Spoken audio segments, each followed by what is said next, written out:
Romanos capítulo 15, versículo 5. Dice así: pero el Dios de la paciencia, mira, Dios, el Dios del amor, el Dios de la paciencia, el Dios de la paz.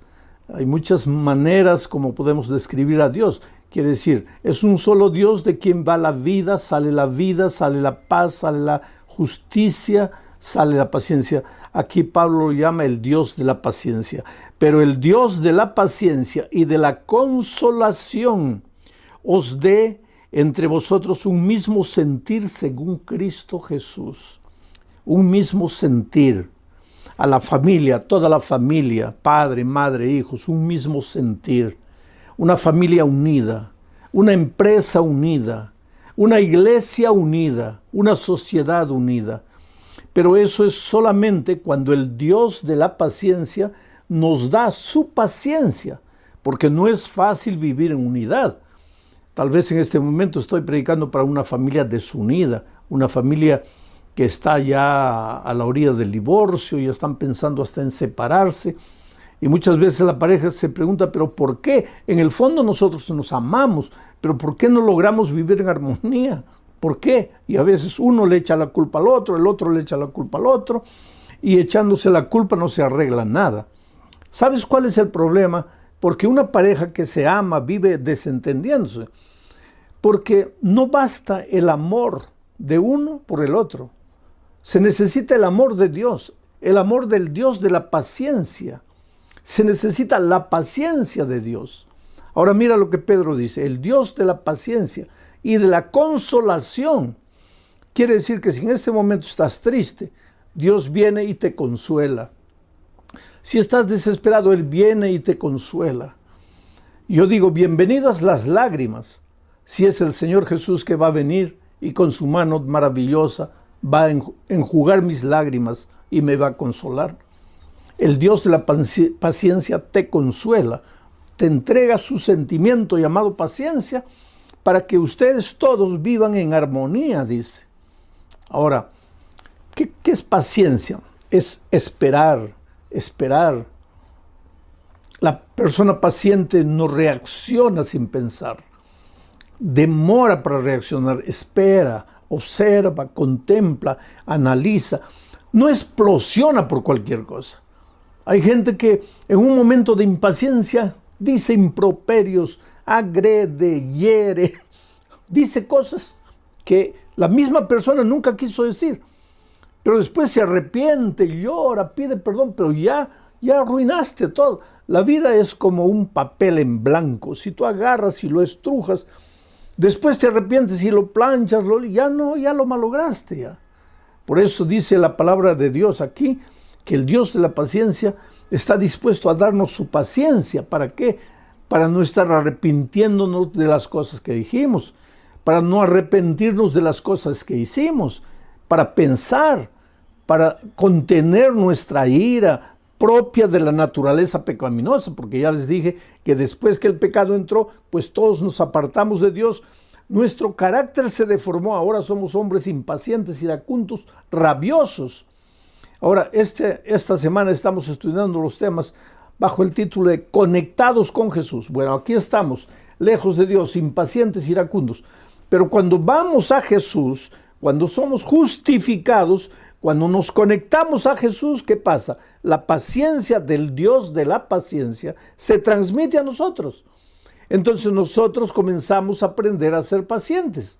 Y al aprender la paciencia, nuestro hogar pues va a ser feliz. Vamos a ser felices en el trabajo, en el empleo, en la empresa, porque muchas veces por causa de nuestra impaciencia perdemos el empleo. ¿Cuánta gente está arruinada en la vida solamente por ser impaciente?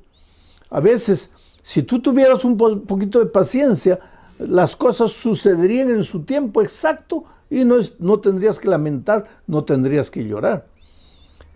Pero hay otro texto de la Biblia que describe la paciencia de Dios, y me refiero a Éxodo capítulo 34, versículo 6. Y pasando Jehová por delante de él, de Moisés, proclamó: Jehová, Jehová, Moisés, ¿no?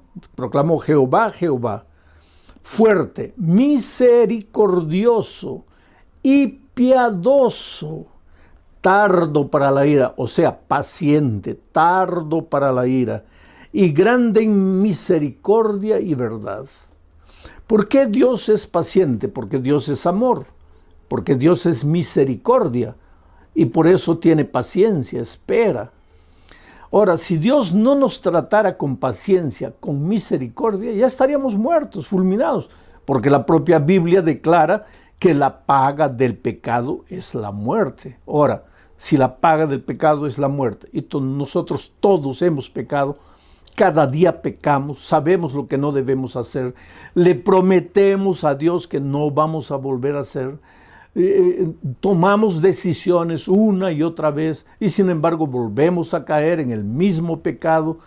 Ahora, si Dios cumpliera lo que está establecido como un principio de vida, la paga del pecado es la muerte, todos nosotros estaríamos muertos. Pero cuando Moisés vio a Dios en el Sinaí, lo describió como el Dios de la paciencia, tardo para irarse, tardo para irarse. Por ejemplo, mucha gente me pregunta, pastor, ¿pero cuándo va a venir Jesús? Yo siempre les digo, queridos, estamos caminando en el desierto de esta vida, en dirección a la casa de nuestro Padre, de donde nunca deberíamos haber salido. Así como el hijo pródigo un día dejó la casa del Padre y después sufrió, lloró, padeció, pasó hambre, comió hasta la comida de los puercos, y ahí en la miseria y en su dolor se acordó y dijo, ¿cuántos jornaleros en la casa de mi Padre tienen que comer y yo aquí muriendo de hambre? Pero yo le preguntaría al hijo pródigo, ¿y por qué te saliste de la casa del Padre? Y nosotros también, queridos, en este mundo no es nuestro hogar. Nosotros no hemos nacido para perecer en este mundo. Nosotros somos peregrinos y advenedizos. Somos inmigrantes. Nuestro verdadero país está en el cielo. Nuestra verdadera casa es la casa del Padre, de donde nunca deberíamos haber salido. Hoy día, caminando en el desierto de esta vida, pues somos heridos muchas veces, perdemos la familia, estamos sufriendo de la pandemia, perdiendo el empleo, tantas dificultades, la gente nos traiciona, la gente nos agrede, hay muchachos jóvenes, la sociedad coloca preconceptos encima de ellos. En fin, este mundo es injusto, este mundo es cruel, tenemos que reconocer, pero nosotros estamos caminando a nuestro hogar. ¿Y cuándo vamos a llegar? ¿Cuándo va a terminar todo esto? Cuando Cristo venga. ¿Y por qué Cristo no viene? Y ahí entra Pedro y dice, el Señor no retarda su promesa como algunos la tienen por tardanza, sino que es paciente, esperando que todos se arrepientan, que vengan al arrepentimiento, que se entreguen a Jesús. Oh, querido, yo te pregunto, si Jesús hubiera vuelto ayer, ¿tú estarías salvo? Tal vez no, porque estabas caminando lejos de Dios. Y como Dios te ama, porque Dios te conoce personalmente. A veces cuando la vida te golpea, tú puedes pensar, ¿dónde está Dios? Dios se olvidó de mí. No, querido, tú estás en la palma de las manos de Dios. Dios conoce dónde vives, lo que tienes, lo que no tienes, si te duele la cabeza, si estás triste, si estás con ganas de llorar. Dios conoce tu vida. Él te ama, te acepta como eres. Entonces en ningún momento pienses que Él se olvidó de ti. Y si Él no ha venido todavía es porque tú eres importante, porque Él te ama. Porque cuando Cristo venga y lleve a sus redimidos al cielo, Él quiere llevarte a ti. Y no solo a ti, quiere llevar a tu esposa, a tus hijos. Y si en este momento estoy predicando por una esposa e hijos que están en la iglesia, pero el esposo no, y estos días tú como esposo estás escuchando así medio desconfiado, yo quiero decirte que Jesús viene, va a llevar a tu esposa y a tus hijos, pero quiere llevarte a ti también, porque tú eres importante para Dios, Dios te ama, tú no te dabas cuenta tal vez, tú estabas tan ocupado trabajando en las luchas de la vida, o tal vez tan absorto por los placeres de este mundo que no te dabas cuenta que Jesús está corriendo atrás de ti y Dios está usando el instrumento llamado tu esposa, tus hijos, para llegar a tu corazón. Y en esta noche no son mis palabras las que te están llegando al corazón, son las palabras de Dios. Yo soy apenas una herramienta en las manos de Dios para tocar tu corazón. Bueno, ese es el Dios de la paciencia, el Dios tardo en airarse, el Dios que no permite que Jesús venga todavía, no porque se está demorando, sino porque es paciente, esperando que tú te arrepientes, que tú estés preparado para encontrarte con Jesucristo. Entonces viene la otra pregunta, pero pastor, ¿por qué ese Dios paciente hizo tantas cosas terribles en el pasado, especialmente en el Antiguo Testamento? El otro día yo encontré un joven universitario que me decía justamente eso. Pastor, para mí, cuando yo leo la Biblia, parece que hubiera dos dioses. Un Dios del Antiguo Testamento, que es bravo, justiciero, su nombre Jehová de los ejércitos, soldado, guerra, batalla. Un Dios que no perdona, un Dios intransigente, un Dios radical. Un Dios que no acepta que sus hijos se desvíen, que mata, no solamente mata a los hombres, mata a mujeres, niños. ¿Qué Dios es ese? Y entonces ese muchacho me decía, cuando yo vengo al Nuevo Testamento, ahí encuentro ya un Dios diferente, porque el Señor Jesucristo ama, perdona, justifica, espera, nos da su gracia. Entonces este joven universitario me decía, pastor, yo no consigo armonizar esos dos dioses, el Dios del Antiguo Testamento y el Dios del Nuevo Testamento. Sin embargo, querido, te digo que no hay dos dioses, hay un solo Dios. El Dios del Antiguo Testamento es el mismo Dios del Nuevo Testamento. El Padre y el Hijo son el mismo Dios, el Espíritu Santo junto con ellos. Pero entonces ¿por qué parece que son diferentes? Este mismo muchacho me decía, pastor, yo lo veo a Dios en el Sinaí gritando en llama de fuego y humo y estruendos y truenos. Y en el Nuevo Testamento yo lo veo al Señor Jesús muriendo en la cruz del Calvario, diciendo, perdónalos porque no saben lo que hacen. Parece que el Dios del Nuevo Testamento es paciente, pero el Dios del Antiguo Testamento es impaciente. Pero ¿cómo impaciente? Si acabamos de leer el texto de Éxodo que dice que Moisés vio a Dios y lo describió tardo para la ira. Pero si es tardo para la ira, ¿por qué hubo tanta matanza en el Antiguo Testamento? Esa es una cosa que mucha gente no entiende, mucha gente se preocupa y mucha gente se intriga. Pero yo voy a tratar de explicarte en este momento. Vamos a leer Génesis capítulo 15, versículo 16. Y en la cuarta generación, a la cuarta generación volverán aquí, porque aún no ha llegado a su colmo la maldad del amorreo. Mira, esto le dijo Dios a Abraham, porque Dios le prometió a Abraham que le daría la tierra prometida, le daría Canaán, donde vivían los amorreos, los filisteos, los jebuseos, todos ellos, toda Canaán. Entonces, ya estaba demorando mucho tiempo, porque así somos los seres humanos, impacientes. Mientras Dios es el Dios de la paciencia, nosotros los seres humanos somos los hombres de la impaciencia. Todo lo queremos ahora, y por quererlo ahora a veces nos metemos en problemas. No tenemos paciencia para esperar. Entonces Abraham le pregunta a Dios, pero Señor, ¿cuándo? No? Ya nos has prometido, le has prometido a tus hijos que nos vas a llevar a la tierra prometida. ¿Cuándo va a ser eso? Y mira lo que le dice Dios, hijo, a la cuarta generación, no ahora, a la cuarta generación, o sea, falta 4 generaciones, ahí yo los voy a traer. Y Abraham tal vez pregunta, pero Señor, ¿por qué solo a la cuarta generación? Y Dios le responde, porque todavía no se ha llenado la medida de la maldad del amorreo. Porque todavía, dice, porque todavía no ha llegado a su colmo la maldad del amorreo. No ha llegado a su colmo. Quiere decir que Dios estaba teniendo paciencia con el amorreo. No lo quería sacar todavía de la tierra. Pero ¿quién era el amorreo? ¿Cómo vivía el cananeo, la gente de esa tierra? ¿Cómo vivía? Mira, para leer eso, para entender eso, tenemos que leer Levítico capítulo 18.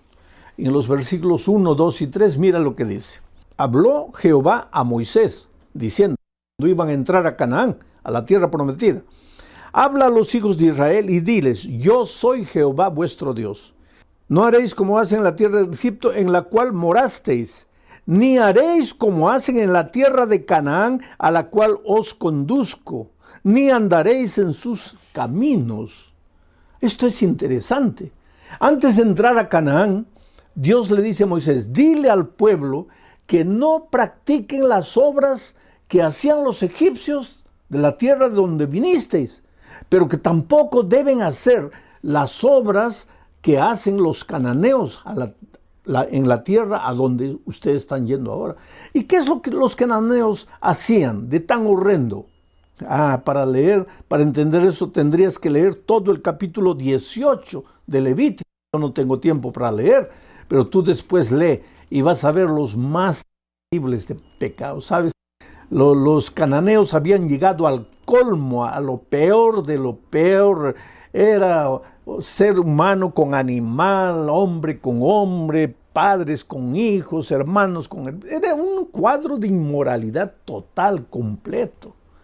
¿Y qué es lo que Dios dice? Todavía no ha llegado al colmo la maldad del amor. Pasan 100 años. El pueblo se sigue hundiendo en la miseria, ya no saben qué pecado inventar. El pueblo de Dios reclama, Señor, ¿cuándo nos vas a dar la tierra? Y Dios dice, todavía no ha llegado al colmo la maldad del amorreo. Pasan 200 años, todavía no ha llegado al colmo la maldad del amorreo. 300 años, todavía no ha llegado al colmo. 400 años, todavía no ha llegado al colmo. Ahora, no vas a decir, bueno, pero finalmente la paciencia de Dios se acabó. No, querido. ¿Cómo la paciencia de Dios se va a acabar? Si Él es tardo para la ira. ¿Cómo va a acabar si Dios es el Dios de la paciencia? La paciencia es parte de su naturaleza y Dios es eterno. Entonces, ¿cómo la paciencia divina se va a acabar? No es que la paciencia divina se acaba. Pero llegó el momento en que Dios dijo, ahora sí, al pueblo de Israel, entren a la tierra de Canaán. Y entonces esa generación fue extirpada de la tierra. Ahora, esto es duro decir, querido, porque si tú lees la Biblia vas a ver que a veces el pueblo entraba con espada, y lógico, si hay espada, si hay guerra, si hay lucha, hay sangre, la sangre se derrama y todo. Son hechos crueles del Antiguo Testamento. La gente no entiende. Pero te voy a decir, en ese tiempo el clima era de guerra, así vivían las naciones, guerreando, peleando una contra otra, quitándose el territorio, matándose, era la cultura de su pueblo. Hoy día para nosotros nos parece horrendo, nos parece grotesco, porque nuestra cultura es diferente de esos días. Pero lo que pasó con los amorreos, con los jebuseos, con todos los cananeos, fue lo que el médico hace muchas veces cuando se gangrena el cuerpo. Comienza la gangrena a subir. ¿Y qué hace el médico? El médico llama al paciente y dice, mira, si no paramos con la gangrena, esta gangrena se va a apoderar de todo tu cuerpo y vas a morir. Entonces, aunque sea lamentable, vamos a tener que amputarte el brazo. Te vamos a tener que cortar el brazo. Y se procede a la cirugía y se le amputa el brazo. Ahora, ¿es ideal que un brazo sea cortado del cuerpo? No, no es lo ideal. Pero es lo mejor para salvar al resto del cuerpo. A veces Dios ha tomado en la historia algunas medidas drásticas que nosotros no entendemos. Fue injusto, pobres seres humanos, ¿cómo les quitó la vida? Pero si Dios no hubiera hecho eso, la humanidad toda, ¿a dónde hubiera ido? ¿A dónde se hubiera degenerado?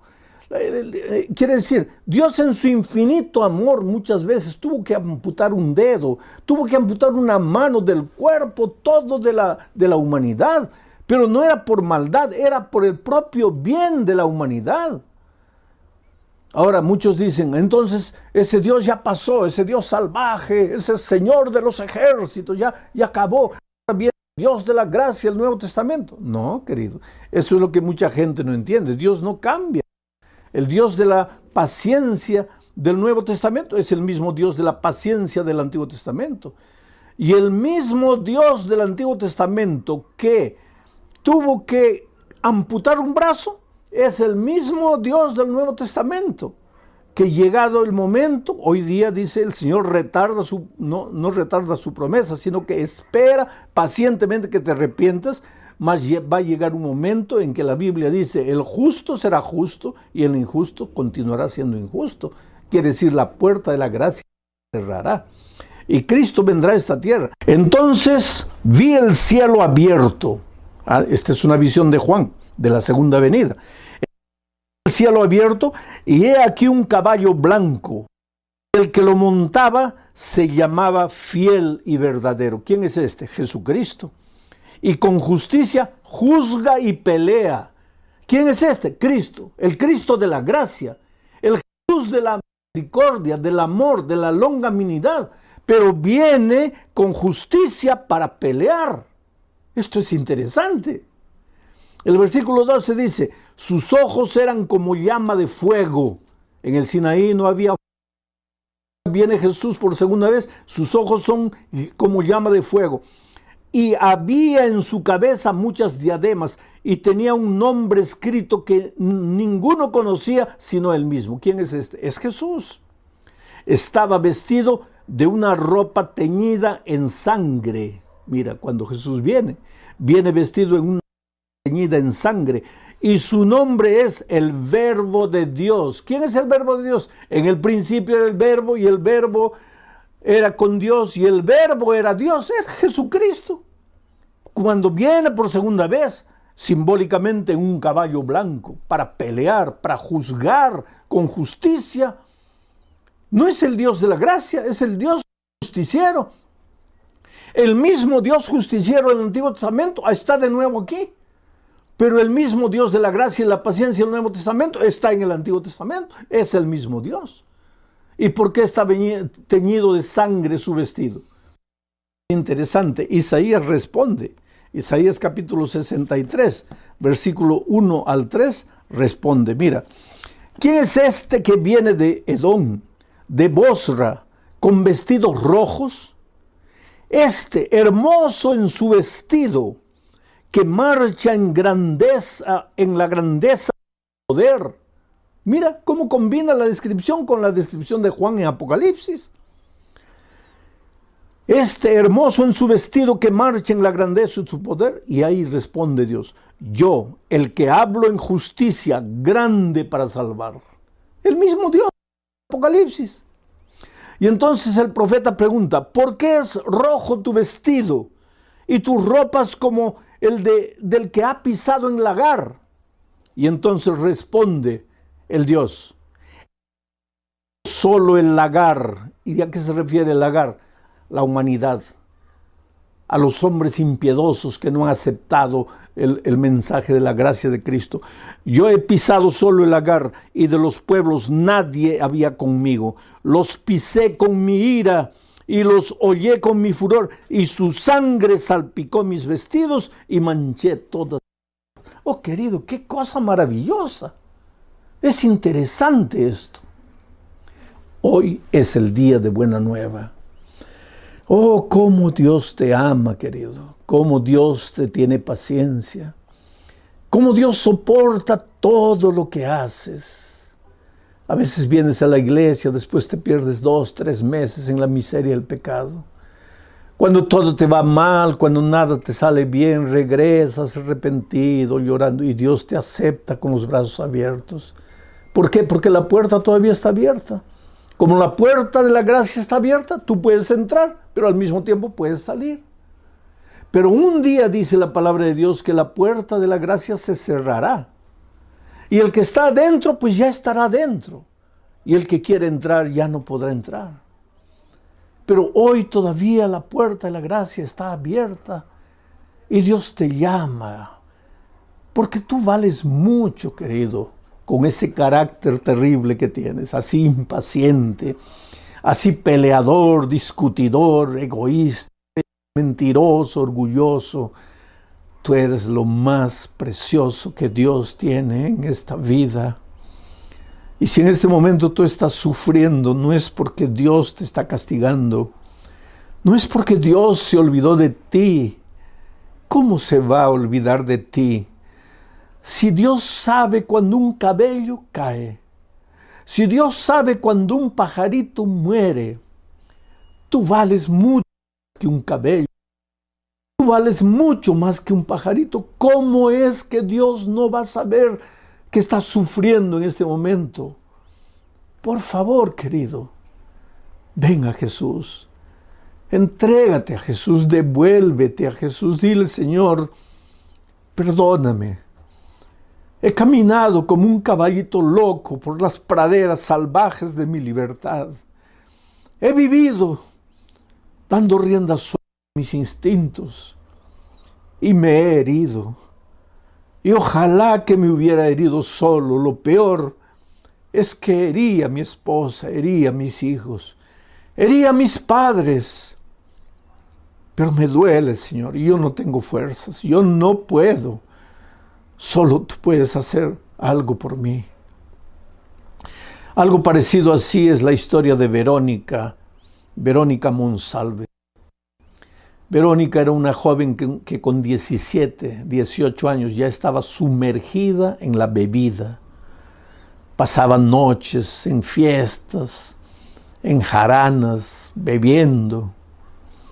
Un día su padre tuvo que cargarla porque no podía ni caminar. El padre llorando al ver a su hija, porque ¿qué padre puede ver a una hija de 18 años, a un hijo de 18 años? ¿Qué padre puede ver a un hijo consumiendo su vida en las drogas, destruyendo su vida en la criminalidad? ¿Qué padre puede dormir tranquilo cuando mira el reloj y son 2, 3 de la mañana y el hijo, la hija todavía no han llegado a la casa? Oh, querido muchacho, hijo, joven, tú tal vez nunca te des cuenta del sufrimiento que provocas en el corazón de tus padres que te aman. Solo que llegó un momento en que ellos ya no te pueden sujetar. Eres libre, tú tienes que tomar tus decisiones y a veces tomas las decisiones peores de la vida. Y Verónica, pues, aquel día cuando su padre la cargó, la llevó a la cama, la acostó, al día siguiente se despertó con la conciencia pesada y dijo, Dios mío, ¿qué estoy haciendo? Fue a trabajar en el estacionamiento, se sentó dentro del carro y comenzó a llorar. Y le dijo, Dios mío, yo no quiero vivir esta vida. No quiero ser así.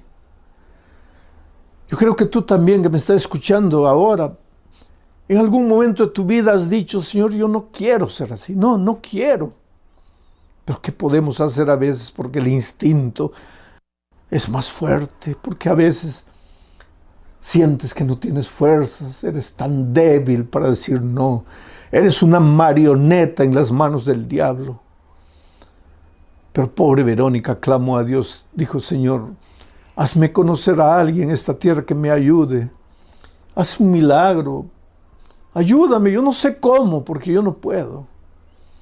Ese día cuando salió del trabajo y estaba yendo para la casa, a 20 metros del lugar donde trabajaba, se chocó con otro carro. Ahí los compañeros de trabajo para auxiliarla. Gracias a Dios no le pasó nada, pero el carro estaba golpeado y había que llevarlo a una mecánica.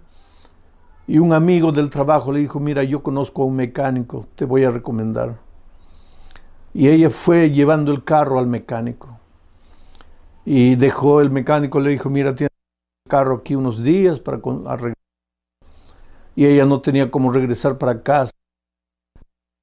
Al mecánico, por favor, disculpe, me da eso, pero podría darme un ride hasta mi casa, porque estoy sin carro. Y el mecánico lo llevó. Era un mecánico joven. En el camino a casa comenzaron a conversar. Y comenzaron a conversar de cosas espirituales. Y ella abrió su corazón y le contó las luchas de su vida. Le contó el vacío que se apoderaba de su corazón. Le contó que ella quería cambiar de vida, pero que no tenía fuerzas, no podía. Y por esas cosas de la vida, ese mecánico joven, soltero, era un fiel miembro de iglesia, un cristiano, y le habló de Jesús. Y comenzaron a estudiar la Biblia. Y en poco tiempo después ellos comenzaron a noviar. Pero ella comenzó a estudiar la Biblia y se bautizó. La muchacha que nunca podría cambiar de vida, pero que se encontró con Jesucristo. Y yo te digo una cosa, cuando tú te encuentras con Cristo, no hay nada en tu vida que no pueda transformar. Jesús solo no puede hacer una cosa: forzarte la voluntad. Él no puede derribar la puerta de tu corazón y entrar por la fuerza. Él dice en Apocalipsis: yo estoy a la puerta y llamo. Si me abres la puerta, entraré a ti, seré contigo y tú conmigo. Pero ¿cuántas veces Jesús se cansa de tocar la puerta y se va porque tú no le abres? Ahora yo te pregunto esta noche, ¿hace cuánto tiempo el Señor Jesucristo te está llamando? Te está suplicando, te está diciendo: hijo, estoy teniendo paciencia contigo. Y por favor no tengas miedo, porque yo no te estoy diciendo que mi paciencia se va a acabar. No, mi paciencia es eterna, nunca se va a acabar. Pero es que tú tal vez te vas a endurecer a tal punto que no te vas a querer más arrepentir. Mi palabra ya va a rebotar de tu corazón de piedra. Es por eso que hoy es el día de la nueva, hoy es el día de salvación. Es por eso que no tienes que dejar tu decisión para mañana. El otro día yo estaba en una iglesia y vi una discusión. Había una madre cuyo hijito tenía 12 años, 11 para 12 años, y la madre quería que el niño se bautice porque el niño quería ser bautizado. No era un niño, un jovencito. Quería ser bautizado, pero la madre quería. Pero el padre era primer anciano de iglesia, el padre no quería. Entonces me llamaron a mí y el pastor estaba ahí. El pastor decía: bueno, si la madre quiere y el niño quiere, pues bautícense. Pero el padre decía: no pueden bautizarse. Entonces me llamaron a mí. Y yo les pregunté: ¿y por qué no? ¿Por qué tú crees que él no puede bautizarse? Y él me dice: porque él todavía no hace las cosas bien hechas. Y yo le pregunté: pero a ver, dime una de las cosas que no hace. Dime una de las travesuras. Me dice: por ejemplo, él no arregla su cama cuando se levanta. Y la esposa que estaba ahí lo mira al esposo anciano y le dice: pero querido, tú tampoco arreglas la cama. Quien arregla la cama soy yo. Y tú ya estás bautizado y todavía eres anciano de iglesia. Querido, es una situación interesante. Pero te digo una cosa, mira. La experiencia de un muchachito de 11 años, él puede tener una experiencia cristiana, pero nunca va a ser la experiencia cristiana de mí, con la edad que yo tengo. Porque ese muchachito se puede bautizar con 10, 11, 12 años, si los padres lo van a apoyar en la fe. Pero mañana, después del bautismo, seguramente que va a estar subiendo a un árbol de mangos a recoger mangos. Ahora, si a mí me ves mañana subiendo un mangueral para recoger mangos, pues llévame al manicomio porque estoy loco. ¿Qué te quiero decir? La experiencia de un viejo es la experiencia de un viejo, la experiencia de un jovencito es la experiencia de un jovencito. Pero Dios llama a los jovencitos, y cuando un muchachito que ya tiene conciencia, ya tiene noción de lo que es malo, de lo que es bueno, ya tiene noción de quién es Jesús, qué es la palabra de Dios, y quiere bautizarse, no hay problema para que se bautice. Así que tú, jovencito, si estás pensando bautizarte, bautízate. Y tú, querido joven, hermano adulto, si sientes que el Espíritu de Dios te está llamando, toma tu decisión esta noche. Hazlo en el nombre de Jesucristo. Mientras estoy orando, tú expresa tu decisión ahí donde estás. Oh Padre querido, gracias por el mensaje de esta noche. Esta noche hemos aprendido que cuando vamos a ti y nos conectamos a ti, tu paciencia se transmite a nosotros y nosotros nos volvemos hombres pacientes. Tú eres un Dios de paciencia, de misericordia. Tú eres justo, Señor. En el Antiguo Testamento muchas veces tuviste paciencia generación tras generación tras generación.